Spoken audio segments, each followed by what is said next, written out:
Now let's continue our chapter with the topic preparation of alkynes. तो हमने इससे पहली वाली वीडियो में आपको कुछ बेसिक फिज़िकल प्रॉपर्टीज़ के बारे में बताया था एल्काइंस की और कुछ बेसिक्स के बारे में बताया था। आज हम प्रिपरेशंस के बारे में पढ़ेंगे। Okay, so let's start. तो एल्काइंस की प्रिपरेशंस दो तरीके से हो सकती हैं, या तो एक फंक्शनल ग्रुप दूसरे फंक्शनल ग्रुप में कन्वर्ट हो जाए या फिर नए कार्बन कार्बन के बॉन्ड्स बने। ठीक है, तो इन दो तरीक़ों से प्रिपरेशन करी जा सकती है एल्काइन की। तो फर्स्ट प्रिपरेशन हम पढ़ते हैं, that is dehydrohalogenation of dihalides. If you all remember, तो हमने ये वाला सेम चीज़ एल्कीन्स में भी स्टडी किया था। इसमें भी कुछ डिफरेंस नहीं है, बिल्कुल एज इट इज़ वैसा ही है। इसमें भी आप डिहाइड्रो हैलोजिनेशन करेंगे, मीन्स हैलोजन एसिड के प्रेजेंस में, मीन्स लाइक HCl हो सकता है, HBr हो सकता है, HI हो सकता है। ठीक है, तो उसकी प्रेजेंस में आप जब इसको रिएक्ट कराएंगे तो क्या प्रोडक्ट बनेगा। तो देखिए सेम वही चीज़, जब आप इसको डिहाइड्रो हैलोजिनेशन कर रहे हो तो मतलब कि हाइड्रो हैलोजिनेशन कर रहे हो, तो जो हैलोजन ग्रुप होगा ना वो निकल जाएगा। अब जब आपका हैलोजन ग्रुप निकलेगा तो पहले वाले इसमें देखिए हैलोजन ग्रुप कौन कौन से हैं। ये हैलोजन है and this one is halogen group, right. तो ये दोनों जब निकल जाएंगे, इन दोनों के वन वन ग्रुप क्या रह जाएंगे, बॉन्ड क्या रह जाएंगे, खाली रह जाएंगे।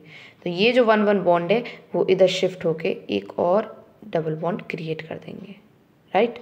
और साथ में ये हैलोजन भी निकलेगा, सॉरी हाइड्रोजन भी निकलेगा। क्योंकि डिहाइड्रो हैलोजिनेशन हो रहा है। देखिए डी का मतलब निकलना, हाइड्रो मीन्स आपका हाइड्रोजन एटम, और हैलोजन मीन्स हैलोजन एटम। तो क्या हो गया, मतलब आपका निकलना किसका, हाइड्रोजन और हैलोजन का। तो HX, और यहाँ पर दो हैं इसीलिए ट्वाइस ऑफ HX जो है एलिमिनेट हो रहा है, या फिर कहें डिहाइड्रो हैलोजिनेशन हो रहा है। तो यहाँ से दोनों चले जाएंगे। तो देखिए आपका स्ट्रक्चर किस तरीके से बन जाएगा, जब सारे बॉन्ड्स खाली हो गए तो इधर एक लोन पेयर मान लीजिए, इधर एक लोन पेयर, इधर एक lone pair, and then same यहाँ पर लोन पेयर। मीन्स यहाँ पर कोई बॉन्ड है नहीं, कोई बॉन्ड की ज़रूरत है, यहाँ पर कोई एटम जो है वो अटैच हो सकता है लेकिन अटैच नहीं हुआ है। तो ये जो दो हैं ये आपस में मिलके एक बॉन्ड बना लेंगे, और ये जो नीचे वाले दो हैं वो भी मिलके एक बॉन्ड बना लेंगे। सो इस तरीके से हमारा क्या बन जाएगा, दिस इज़ इथाइन। ठीक है, तो डिहाइड्रो हैलोजिनेशन किस तरीके से बनता है ये आपको समझ में आ गया। तो इस तरीके से आपको क्या बना, इथाइन बना। नेक्स्ट हमारा स्टेप है, दूसरा तरीका क्या है, dehydrohalogenation of tetrahalides. Same process है बट यहाँ पर टेट्राहैलाइड का कर रहे हो आप, तो ये आपको जिंक की प्रेजेंस में करना होता है, बाकी एज इट इज़ सेम है। अब यहाँ पर डिफरेंस क्या है ऊपर वाले और इसमें, ऊपर वाले में जो है वो उसमें दो हाइड्रोजन भी लगे हुए थे, लेकिन यहाँ पर कार्बन के साथ दोनों जगहों पर X और X लगे हुए हैं। तो यहाँ पर एलिमिनेट क्या होगा, ट्वाइस ऑफ X2, मतलब कि ट्वाइस ऑफ Cl2 एलिमिनेट हो सकता है, ट्वाइस ऑफ Br2 एलिमिनेट हो सकता है, लेकिन ऊपर वाले में ट्वाइस ऑफ HX एलिमिनेट हुआ था। तो आपके पास जितनी चीज़ें होंगी ना उतनी ही चीज़ें एलिमिनेट होंगी, और सेम वही स्टेप जैसे ऊपर वाले में हुआ है इस वाले में भी एज इट इज़ किया जाएगा। नेक्स्ट आता है एल्काइलेशन ऑफ टर्मिनल इथाइन। अब टर्मिनल इथाइन का एल्काइलेशन करते हैं। देखिए यहाँ पर है एल्काइल, दिस इज इथाइन। अब इसका आपको एल्काइलेशन करना है, किसकी प्रेजेंस से आपको रिएक्ट कराना होगा, सोडियम अमीन। ठीक है, तो NaNH2, तो इसकी प्रेजेंस पे आपको रिएक्ट कराएंगे तो क्या मिलेगा आपको, यहाँ पर आपका कार्बन थोड़ा सा नेगेटिव चार्ज, मतलब कि जब ये हाइड्रोजन निकल जाएगा तो यहाँ पर क्या आ जाएगा, नेगेटिव चार्ज, या फिर एक बॉन्ड लोन पेयर आ जाएगा, और सोडियम के पास पॉजिटिव चार्ज होता है तो सोडियम इसके संग रिएक्ट कर देगा, और ये जो हाइड्रोजन है वो NH2 के संग रिएक्ट हो जाएगा। ठीक है, रिएक्ट होकर अपना अमोनिया क्रिएट कर देगा, NH3 क्या होता है, अमोनिया, और ये सोडियम इसके संग अटैच हो जाएगा लाइक दिस। ओके, तो सोडियम इसके संग अटैच हो जाएगा, एंड देन व्हाट हैपन, फिर उसके बाद अब आप फर्दर रिएक्शन कराएंगे तो ये जो R है, सोडियम भी जो है वो निकल जाएगा। RX का रिएक्शन हो रहा है ना यहाँ पर, तो RX का रिएक्शन हो रहा है, X यहाँ पर क्या हो गया, क्लोरीन या ब्रोमीन कुछ भी, तो क्लोरीन और ब्रोमीन आराम से सोडियम के संग रिएक्ट कर सकते हैं।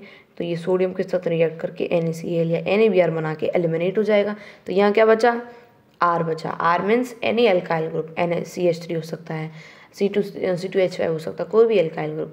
अब वो एल्काइल ग्रुप यहाँ पर जाके अटैच हो जाएगा। क्यों होगा अटैच? क्योंकि एक्स ने सोडियम जो है वो निकला है और उसकी जगह पे R जो है आया है। ठीक है, तो यहाँ पर इस तरीके का आपको प्रोडक्ट मिलेगा। ठीक है, तो ये क्या बन गया? एक एल्काइलेशन हो गया। एल्काइलेशन का मतलब क्या होता है? Addition of any alkyl group. तो एल्काइल ग्रुप के एडिशन करने के लिए आपको NaNH2 से रिएक्ट कराना बहुत ज़रूरी है। सबसे पहले आपको यहाँ पर सोडियम को रिएक्ट कराना पड़ेगा, फिर उसके बाद RH को आप रिएक्शन कराएंगे। ठीक है, आई होप आपको यहाँ तक समझ में आ गया होगा। अब हम आगे बढ़ते हैं। तो ये हमारे पास एक नॉर्मल हैलोजन एल्केन है। ठीक है, हाइड्रो एल्केन। तो यहाँ पर आपका क्या है? 2 जगह पे ब्रोमीन का एटम जुड़े हुए हैं। इसमें अगर आप KOH या C2H5OH से रिएक्ट कराएंगे तो क्या होगा? यहाँ पर जो ब्रोमीन है, जिन 2 कार्बन के ऊपर ब्रोमीन है, उन दोनों के बीच में डबल बॉन्ड क्रिएट हो जाएगा। एंड नेक्स्ट फर्दर और आप इसको NaNH2 से बना लगाते, जो फर्स्ट हमारा स्टेप है वो एज इट इज़ अगर हम करते हैं तो हमारे पास क्या बन जाएगा? फिर हमारे पास उसका एल्काइन ग्रुप आ जाएगा। ठीक है ना, तो पहले एल्कीन बना एंड देन एल्काइन बना। तो किसकी हेल्प से बना? आपको ये रिएजेंट्स याद रखने होंगे एंड दिस रिएक्शन ऑल्सो। ठीक है, मैं अगेन आपको वहीं कहूँगी कि आप अपने पेपर पे लिखिए, अच्छे से समझिए कि पहले इधर से बॉन्ड टूटा, फिर उधर से रिएक्शन करके इधर आया, तो आपको प्रोडक्ट्स बनाने में काफ़ी आसानी होगी। ऐसा कोई ज़रूरी तो नहीं कि यहाँ पर जो एग्जाम्पल है ऐसा एज इट इज़ ही आपके एग्जाम्स में आए। No, it's not compulsory. तो आपको क्या करना होगा जिससे आपको हेल्प ले कि आप रिएक्शंस की मैकेनिज्म्स या फिर रिएक्शंस किस तरीके से हो रहे हैं उसको समझिए। तो आपको कोई सा भी एग्जाम्पल दे दें, आपको कोई डिफ़िकल्टी फेस करने को मिलेगी ही नहीं। ठीक है, अब हम नेक्स्ट मूव करते हैं। जैसे हमारे पास ये एल्केन है, अब देखिए इस तरीके का क्वेश्चन आपको किस तरीके दे जा सकता है कि एक एल्केन दे दिया जाए और आपको बोले कि इसको कन्वर्ट करो एल्काइन में। अब एल्केन को एल्काइन में कन्वर्ट करने के लिए क्या क्या स्टेप्स होंगे ये आपको ध्यान में रखने हैं। जैसे कि यहाँ पर एल्केन, ये दिस इज हेलोजन भी ग्रुप जुड़ा हुआ था, उससे आपको फिर एल्कीन किया एंड देन एल्काइन किया। यहाँ पर आपको एल्केन को एल्काइन करने के लिए क्या करना पड़ेगा, ध्यान से देखिए। सबसे पहले तो एल्केन को एल्काइल हैलाइड बनाना होगा। जैसे कि हमने यहाँ पर बनाई, यहाँ पर डाई हैलाइड था, एल्काइल डाई हैलाइड था। एल्काइल डाई हैलाइड को आराम से आप एल्कीन में चेंज कर सकते हो। किसकी हेल्प से? KOH और C2H5OH की प्रेजेंस से। फिर उस एल्कीन को आप आसानी से एल्काइन में कन्वर्ट कर सकते हो। किसकी हेल्प से? NaNH2 और NH3O पॉजिटिव से।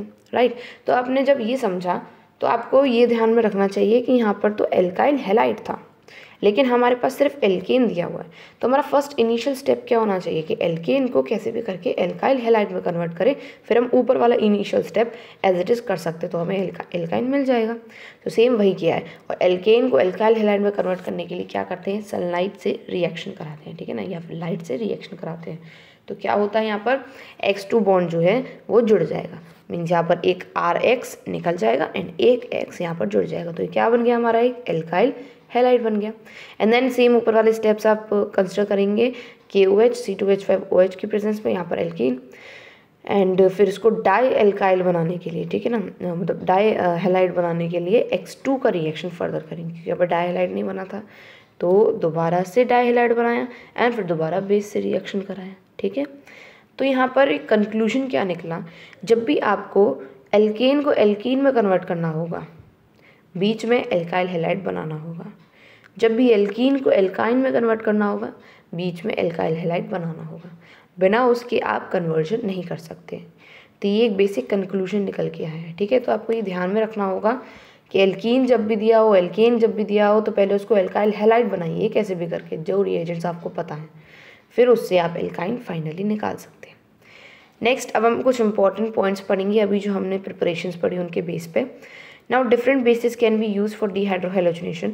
सबसे पहले जो हमने डिहाइड्रोहेलोजिनेशन पढ़ा था उसमें डिफरेंट तरीके के बेसिस आप यूज़ कर सकते हैं आराम से। जैसे कि आपके सोडियम अमाइड है जो प्रेफर किया जाता है, क्यों? क्योंकि वो ज़्यादा यील्ड देता है, मीन्स ज़्यादा अच्छे से एल्काइन प्रोड्यूस करता है। Next, reaction that leads to the attachment of an alkyl group to a molecule fragment are called alkylation. मतलब कि वो रिएक्शन जिसमें एक एल्काइल ग्रुप एक मॉलिक्यूल में जाके अटैच हो जाए उसको एल्काइलेशन कहते हैं। तो ये तो हमने यहाँ पर देखा ही था। ये देखिए यहाँ पर एक एल्काइल ग्रुप ही तो अटैच हो रहा है, तो ये क्या हो गया? एक एल्काइलेशन हो गया। Next, alkylation can also be carried out by the reacting ethyne and Grignard reagent followed by the action of alkyl halide. तो आप alkylation Grignard reagent की हेल्प से भी आराम से कर सकते हो. So if asked कि आप क्या होगा जब एल्काइन का रिएक्शन ग्रिग्नार्ड रिएजेंट से होगा, तो आपका प्रोडक्ट क्या बनना चाहिए यहाँ पर, मतलब एल्काइलेशन किस तरीके से होना चाहिए आपका, फर्दर ग्रिग्नार्ड रिएजेंट की हेल्प से भी आप आराम से क्या कर सकते हो, एल्काइलेशन कर सकते हो. ठीक है, ओके. तो ये किस तरीके से हुआ, देखिए RMgX. अब इसमें क्या होगा, ये आपका H और R ये निकल जाएंगे. ठीक है, निकल जाएंगे तो क्या होगा, यहाँ पर MgX जो है वो C के संग अटैच हो जाएंगे, जैसे हमारा सोडियम अटैच हुआ था.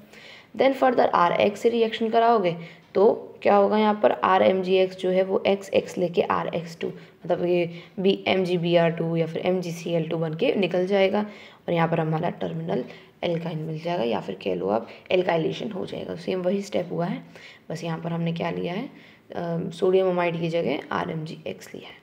सो विद दिस टॉपिक हम इस वीडियो को एंड करते हैं. नेक्स्ट वीडियो में हम रिएक्शंस ऑफ एल्काइंस पढ़ेंगे. So thank you for watching this video.